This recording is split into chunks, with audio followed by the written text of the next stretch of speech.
एक ब्राह्मण और यमदूत की कहानी। दोस्तों, किसी गांव में एक बुद्धिमान ब्राह्मण रहता था। उसका एक दोस्त था जो एक पैर से लगड़ा तथा बहरा था। वह दूसरे गांव में रहता था। एक दिन वह ज्ञानी ब्राह्मण अपने बचपन के दोस्त से मिलने के लिए घर से निकला। उसके दोस्त का घर काफी दूर था।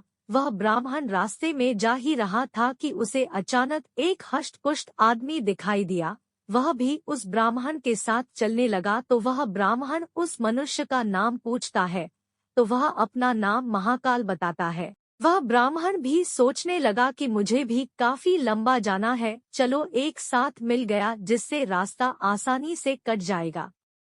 अब ब्राह्मण और महाकाल दोनों साथ साथ चल रहे थे कि अचानक एक गांव आ गया। तब महाकाल ने उस ब्राह्मण से कहा कि तुम चलो और मुझे इस गांव में थोड़ा काम है, मैं अभी आ रहा हूँ। थोड़ी ही देर में उसी गांव में एक भैंस ने एक आदमी को लात मार दी। थोड़ी ही देर में महाकाल उस ब्राह्मण के पास आ गया और बोला कि चलो। फिर वह ब्राह्मण उस महाकाल के साथ चलने लगा। थोड़ी दूर जाने पर फिर एक गांव आया तो महाकाल उस ब्राह्मण से बोला कि मुझे इस गांव में थोड़ा काम है, मैं अभी आ रहा हूँ। थोड़ी ही देर में उस गांव में आग लग गई।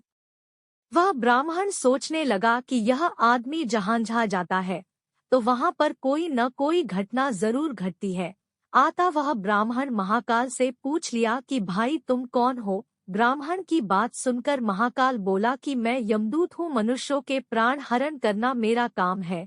उसके बाद ब्राह्मण महाकाल से पूछा कि तुम यमदूत हो तो ये बताओ कि अगली मृत्यु किसकी होने वाली है। तब महाकाल ने कहा कि अगली मृत्यु तुम्हारे उसी मित्र की होने वाली है जिससे तुम मिलने के लिए जा रहे हो। वह ब्राह्मण सोचने लगा, यदि ऐसी बात है तो मैं अपने मित्र से मिलने नहीं जाऊंगा। महाकाल ने ब्राह्मण से कहा कि तुम जो सोच रहे हो ऐसा कुछ भी नहीं होगा, होनी अटल है इसलिए होकर रहेगी। थोड़ी देर में उस ब्राह्मण ने देखा कि उसका मित्र उससे मिलने के लिए बड़ी तेजी से चला आ रहा है। जैसे ही उसका मित्र उस ब्राह्मण के पास पहुंचता है, हृदयाघात होने के कारण उसकी मृत्यु हो जाती है। इससे उस ब्राह्मण को बड़ा पछतावा होता है। वह ब्राह्मण उस महाकाल से पूछता है, अच्छा ये बताओ कि मेरी मृत्यु कब और कैसे होगी। तब महाकाल ने कहा कि तुम्हारी मृत्यु ठीक 6 महीने के बाद दूसरे राज्य में फांसी लगने से होगी।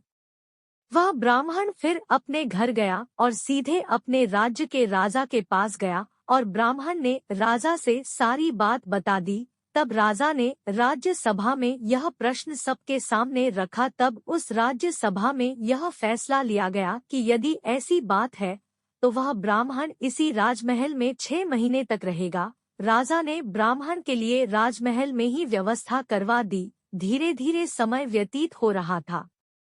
उस ब्राह्मण को नींद में चलने की बीमारी थी और यह बात उस ब्राह्मण को नहीं मालूम थी। जिस दिन उसकी मृत्यु होने वाली थी उसी रात्रि को ही वह ब्राह्मण राजमहल से निकलकर दूसरे राज्य के राजमहल में जाकर राजा के शयन कक्ष में राजा और रानी दोनों के बीच में जाकर सो गया। सुबह जब राजा उठा तो उस ब्राह्मण को अपने शयन कक्ष में देखकर बहुत क्रोधित हुआ और उस ब्राह्मण को फांसी की सजा सुना दी।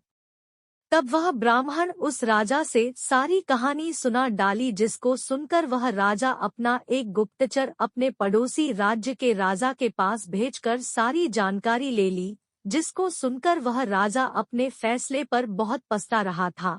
लेकिन उस राज्य का एक नियम था कि एक बार राजा जो सजा सुना दे फिर चाहकर भी उसे नहीं बदल सकता। राजा ने एक राजसभा लगाई और इसका उपाय पूछा। तब उस राजसभा में यह फैसला लिया गया कि एक पतले धागे का फंदा बनाकर आप ब्राह्मण को पहनाकर अपना वचन पूरा कर लीजिए। फंदा पतला होने के कारण ब्राह्मण की मृत्यु भी नहीं होगी और आपके फैसले की लाज भी बच जाएगी। तब एक पतले पतले धागे से फांसी का फंदा बनाया गया और उसके अगले दिन ब्राह्मण के गले में डाल दिया गया और फंदे को खींच दिया गया। सभी ने यह सोचा था कि ब्राह्मण को कुछ नहीं होगा, लेकिन उस पतले धागे की वजह से उस ब्राह्मण का गला कट गया और खून तेजी से निकलने लगा। ज्यादा खून बह जाने की वजह से उस ब्राह्मण की मृत्यु हो गई। शिक्षा। दोस्तों, हमारे भाग्य में जो लिखा होता है वो हर हाल में होकर ही रहता है, उसे बदला या काटा नहीं जा सकता है। उस ब्राह्मण ने अपने बचने के कितने उपाय किए, लेकिन मृत्यु के आने पर कोई उपाय काम न आया तथा उसकी मृत्यु हो ही गई। दोस्तों, अगर आपको ये कहानी पसंद आएगी तो वीडियो को लाइक करें और चैनल को सब्सक्राइब जरूर करें। राधे राधे।